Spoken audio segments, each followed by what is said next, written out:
So number 3 on my list is Voltaire. Now, he was an outspoken supporter of social reform, despite strict laws in France against those who did speak about it or write about it. There were really harsh penalties, but he didn't really care. He wrote about it anyway. And he used satire in order to cause controversy. And he frequently made use of his works, actually, to criticize church dogma and French institutions during his time. He wrote a biographical essay over King Charles XII, which was when he first publicly started to reject religion.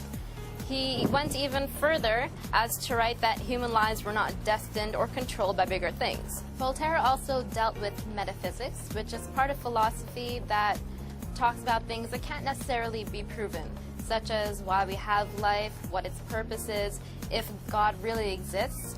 Now, on the latter part, Voltaire analyzed the Bible and wanted to know if it was even applicable to his modern life and the world he was living in. Voltaire moved to Berlin to join Frederick the Great, a close friend and admirer of his. Now, this king paid him a really good salary, but soon he had to deal with a lawsuit. He had a huge argument with the president of the Berlin Academy of Science because Voltaire had written the diatribe of Dr. Akakia, which derided the president.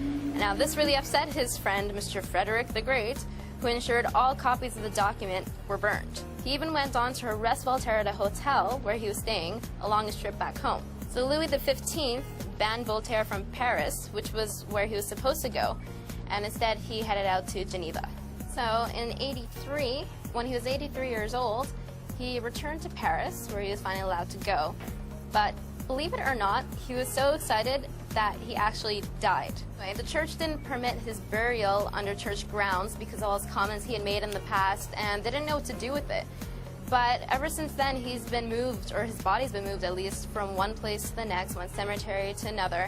And finally, they rested his body in the church abbey of Champagne, France.